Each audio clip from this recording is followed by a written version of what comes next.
Telangana politics లో రుణమాఫీ రణం. అధికార కాంగ్రెస్ ప్రతిపక్ష బీఆర్ఎస్ మధ్య రైతు రుణం వార్. తెలంగాణ రాజకీయాలు రైతు రుణమాఫీ చుట్టూ తిరుగుతూనే ఉన్నాయి. రుణమాఫీ ఎవరికి చేశారని బీఆర్ఎస్ ప్రశ్నిస్తోంటే రాజీనామా ఎక్కడా అంటోంది కాంగ్రెస్. ఇప్పుడు ఏకంగా రుణమాఫీ లెక్కలు పంపుతామని సీఎం రేవంత్ అంటే చర్చకు మీ సొంతూరుకు వెళదామా అంటూ హరీష్ కౌంటర్ అటాక్ చేయడం రుణమాఫీ రణం మరింత ఆసక్తిగా మారింది.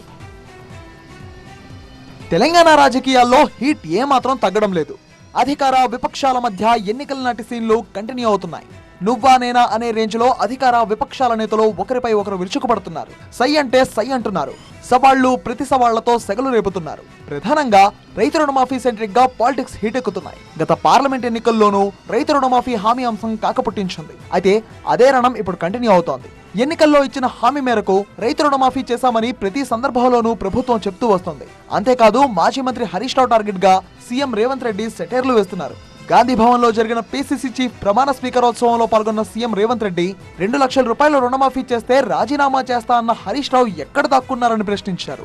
నువ్వు రైతు రుణమాఫీ చెయ్యి, నేను రాజీనామా చేస్తా అని సవాలు విసిరిండు. 23 లక్షల మంది రైతులకు 18,000 కోట్ల రూపాయలు రైతుల ఖాతాలో వేసి రైతుల కళ్ళల్లో ఆనందం చూసినాం.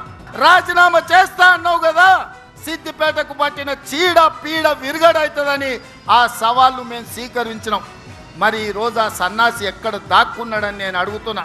ఇక సీఎం రేవంత్ రెడ్డి అలా కామెంట్ చేస్తారో లేదో, ఇక తెలంగాణ భవన్ లో వాలిపోయారు మాజీ మంత్రి హరీష్ రావు. రుణమాఫీ విషయంలో రాజీనామా చేస్తారా అన్న సీఎం రేవంత్ రెడ్డిపై విరుచుకుపడ్డారు. రాజీనామా చేస్తా అన్న సన్నాసి ఎడ దాక్కున్నాడు అన్నాడు. ఎడ దాక్కున్నా? నీ గుండెల్లో దాక్కున్నా, నీ గుండెల్లో నిద్రపోతున్నా. నిన్ను నిద్ర పట్టనీయకుండా అనుక్షణం రుణమాఫీ గురించి గుర్తు చేస్తూ నీ మెడలు వంచి ఇలా సగం రుణమాఫీ చేయించిన రేవంత్ రెడ్డి మిగతా సగం రుణమాఫీ చేసేదాకా కూడా నీ వెంట పడుతూనే ఉంటా. ఏడుంటా? నీ గుండెలో నిద్రపోతా. అడుగడుగులో నిన్ను గుర్తు చేస్తుంటా, అడుగడుగులో నిన్ను నిలదీస్తుంటా.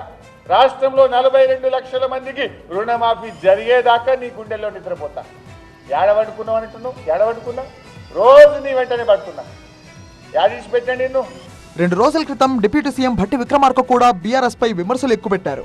5 ఏళ్లలో 1 లక్ష రూపాయల రుణమాఫీ చేయని బీఆర్ఎస్ 2 లక్షల రుణమాఫీ చేసిన కాంగ్రెస్ ను ప్రశ్నించడం హాస్యాస్పదంగా ఉందన్నారు. 1 లక్ష రూపాయల రుణమాఫీ చేస్తా అని చెప్పి 5 సంవత్సరాలు కూడా చేయనటువంటి ఆనాటి టీఆర్ఎస్ ప్రభుత్వం కేవలం 15 రోజుల్లోనే 18,000 కోట్ల రూపాయల రైతుల అకౌంట్ లో వేసినటువంటి కాంగ్రెస్ ప్రభుత్వం గురించి వాళ్ళు మాట్లాడుతూ ఉంటే నిజంగా దెయ్యాలు వేదాలు ఒల్లిచ్చినట్టుగా ఉంది. మొత్తంగా తెలంగాణలో అధికార విపక్షాల మధ్య రుణమాఫీ రణం హైపిచ్ కు చేరుతోంది. రుణమాఫీ రైతుల లెక్కలు పంపుతాం, రాజీనామా చేస్తారా అని మళ్లీ సవాల్ చేసిన సీఎం రేవంత్ రెడ్డిపై హరీష్ రావు కౌంటర్ అటాక్ తో విరుచుకుపడ్డం మరింత కాకరేపుతోంది. ఈ నేపథ్యంలో తెలంగాణ రైతు రుణమాఫీ రణం రాబోయే రోజుల్లో ఇంకా ఏ స్టేజ్ కు చేరుతుందో చూడాలి.